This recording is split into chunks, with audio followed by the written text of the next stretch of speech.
Charles, good morning. Hello. We're in Meteora. Yeah, and this is where we're heading today, right up here. You can see these little caves and indents in the side of these rock formations. People actually used to live in there, and monks used to come and do solitary sort of prayer and living existence in these little caves. Way back in the 4th and 5th centuries, before there were ever any monasteries up on these rock faces. Okay, so we're here in Meteora. It's called Meteora because, that means hanging in the sky, much like a meteor. And that's because there's these monasteries dotted amongst these rock formations here. So we're going to visit this one, the Great Meteora, Varlam, Rossano, and then we're going to come all the way over here to the Holy Trinity, which is the toughest one to get to. But that's our day today. In terms of logistics, we're a bit nervous this morning because of I think we still got a little bit of trauma from a bit of stress from trying to get up to the bobsled in Sarajevo and attempting to do that and finding it really hard to get up, and we had to abandon the drive after we put Ron Burgundy over here through the ringer. Yeah. But this, in terms of logistics, so easy to drive up to. Yeah. It's such a dramatic difference from the town up to the top of these meteors, these cliffs, but it's been beautifully smooth so far.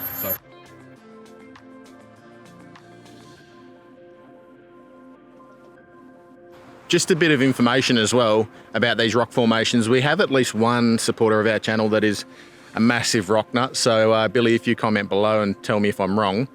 But there's actually not a lot of information or not a lot of understanding as to why these rock formations are the way they are. Typically something like this would be volcanic rock, like volcanic plugs, but it's not. It's sandstone and a whole bunch of other stuff that's all cobbled together, that's eroded over time with water, air and wind and extreme temperatures. But they're quite sturdy as well. They went through a Richter 7 earthquake about 50 years ago, and they're still standing, still here. We're at the first of the 4 monasteries that we're going to today. So we're at the Great Meteoron, which is the first and the biggest of all the monasteries here at the top of Meteora. It was built in the 14th century, so it's 600 years old. And there's a couple of things. One, it's really big. It's not what I expected. It's much bigger. I thought it was just going to be a church, essentially, but it's a complex up here. There's a museum. There's rooms that showcase old carpentry tools and things that will show you. But the other part is of wondering why there's even monasteries up here to begin. And all that we can find out is that they wanted to be closer to God. So they came up onto the highest point that they possibly could and built churches up here. At one point there was 24 monasteries across the 600 years that they've been building churches up here. Now there are 6 that are open and functioning, and we're going to visit 4 today. Talk us through this. What are you wearing? A sarong. So the dress code is that girls have to wear skirts and men have to wear pants. Yeah, you can't wear shorts and your shoulders need to be covered and your breasts. So I wore leggings today thinking that it was a matter of covering up the body, but leggings is an outer garment. I think it shows the female form too much. So I've got a sarong. I give you at the door. Looking sharp. But yeah. Looking, smelling, feeling like $1,000,000. Sarongs to won't burn in hell except I will because I'm me.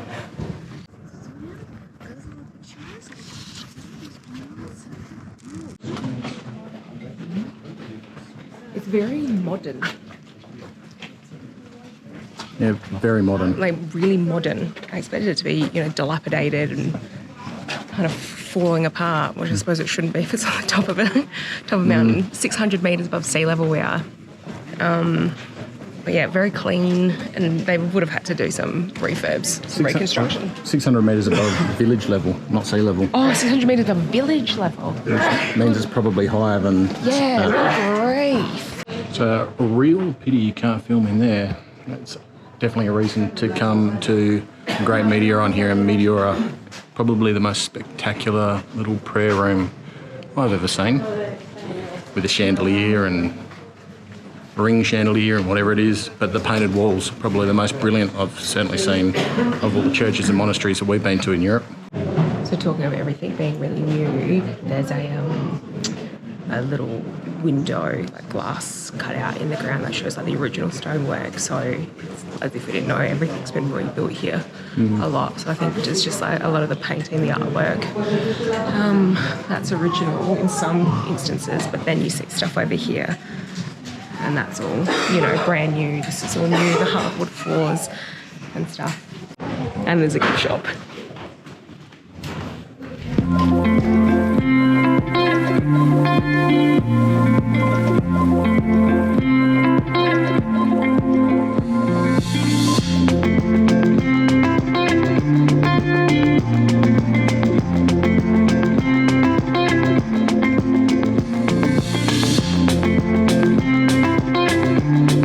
Stop 2.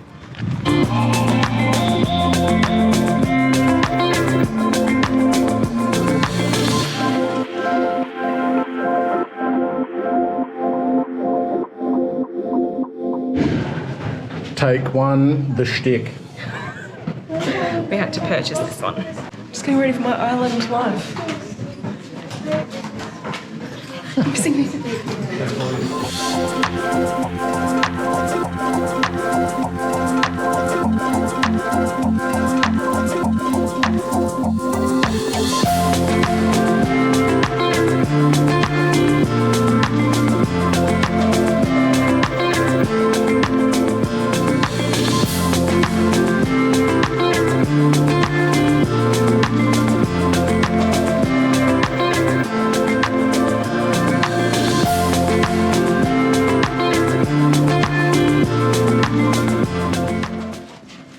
For a South Australian whose local beer is Cooper's, it's not that impressive, it's just a really big barrel. It's just really bad.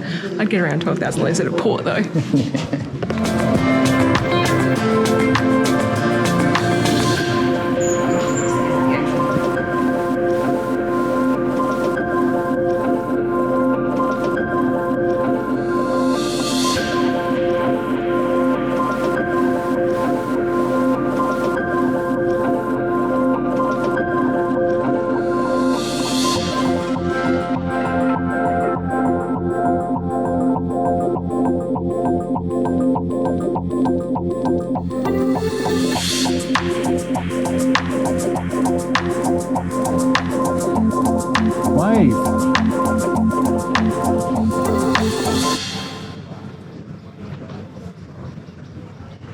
We just got stitched up entering this second monastery with about 4 or 5 different tour groups of old ducks.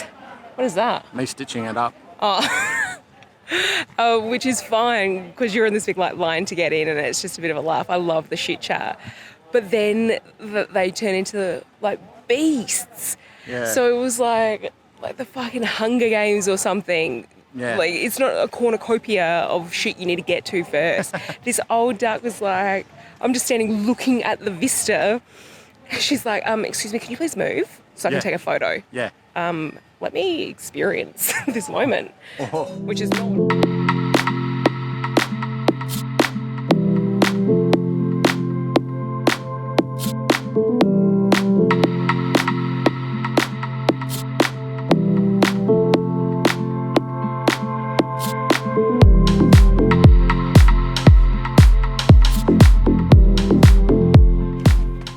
Stop 3, Rousseau Nunnery.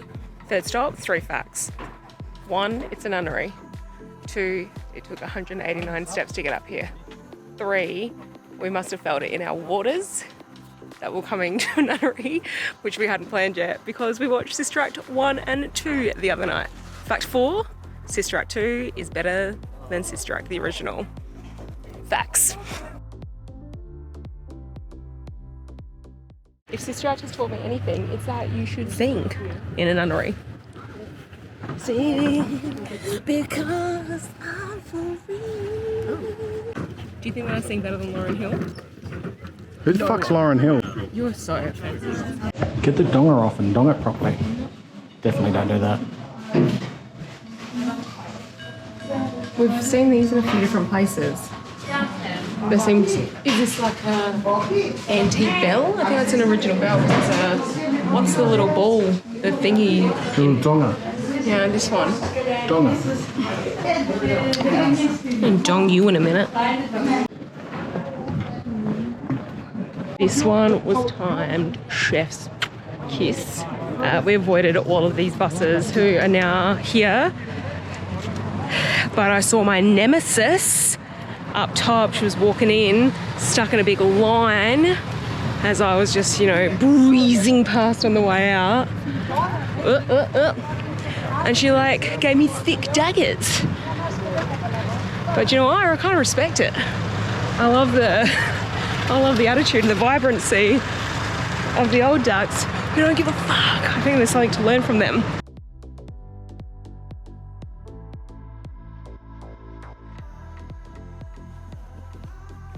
All right, we're here at our last monastery for the day. This is the Monastery of the Holy Trinity, otherwise known as something else in Greek. There you go, look it up. But this is notorious for being the hardest one to get to. One of those reasons being that it's so bloody high. It's the highest of the remaining monasteries left and has the best views. Yeah, so I've been told it's got 150 steps.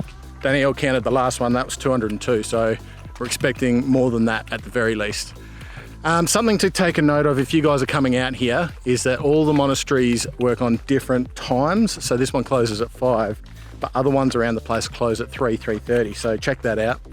And also, depending on the monastery, they're not open for certain days of the week. So there are 6 active monasteries available to go and check out and look at.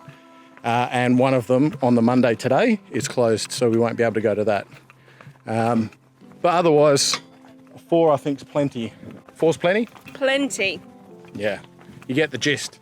There's some religious stuff and there's some monastery stuff, and it's all on top of big rocks. Check out Meteora. We're 109 steps in, and there's a sign here on the door to say that, like, the opening times. So you'd potentially walk all this way and it'd be closed. It'd be filthy.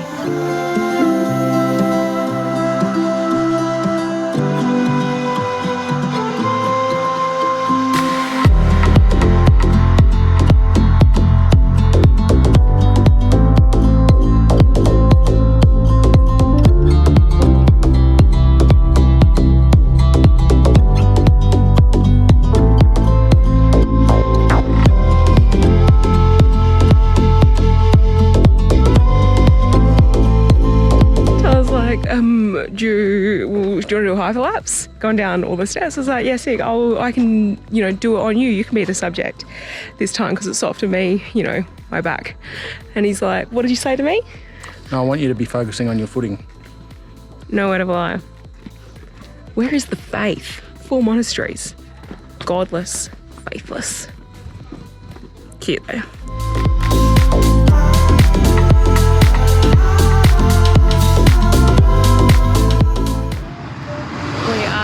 Some wine with sunset, but we forgot to bring the wine glasses. But you remembered that we have these stubby holders that your mum gave us, your parents. Just no use for stubby holders really in Europe, is there? Plastic. Oh, I've got the pink, have I? Like, come here. Oh, I've got the pink, have I? While we wait for sunset, how about a bit of a review from the day? So we went to 4 monasteries. They cost us €3 each. So we spent €24 today for the 2 of us, which I think is pretty reasonable. You had to buy a skirt as well. I did have to buy a skirt for €3.50. So just bring a skirt. Your leggings as an outer garment will not suffice. Yeah, any pants. Everyone was wearing skirts regardless of what sort of pant they were wearing. Yep. I think that it was really worthwhile. I think it's really unique, really beautiful. I've never seen anything like this before, and we had heaps of fun, as we usually do. Yeah. But if there was, a time crunch, I would say go to the first that we went to, the Monastery. The Great Meteoron. The Great Meteoron, because it's the oldest, the biggest. It's quite dramatic. And then the last one that we went to, so the Holy Trinity. Holy Trinity, the Father, the Son, Holy Spirit. Yeah. Over there. Can we see? The screen's gone blank. So out on that corner where we had all the steps. So the Holy Trinity, because it is the least touristic of all the 4 that we went to today. It's the hardest to get to. It's the hardest to get to. But that said, it's not really much harder than a normal hike. No. Obviously, we're having the laughs because we are not religious people. In terms of if you are a religious person, because people do come here as their what is it called? Pilgrimage. I don't know how effective that would be because it is super touristic. Like we're in the shoulder seasons now, and it was just like buses and buses and buses load, and you couldn't move. It was pretty heaving. Obviously, I had an arch nemesis today. No. As far as serenity goes, it just wasn't there in the middle two places because of the traffic. Like it wasn't horrible because it was touristic.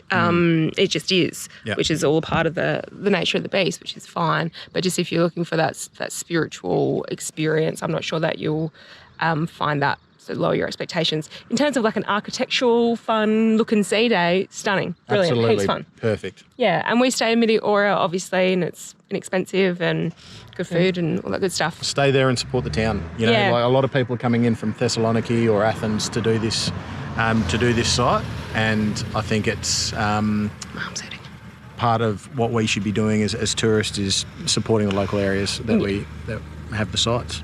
That's it for this episode. That's it for this week. We'll see you next week as we head to Zakynthos to meet up with Jamie, Tyler's sister, and her partner Alex, who we've just got reports that he has food poisoning after his first night. So we're looking forward to seeing them, not to make fun of him at all. Never. So catch us next week when we head to the island, do some diving, catch up with them. Thanks heaps for watching. Make sure to click the thumb, subscribe. Say hello to us in the comments. They're pretty quiet. Yeah. We've got lots of things to say. And no one to talk to. Except each other.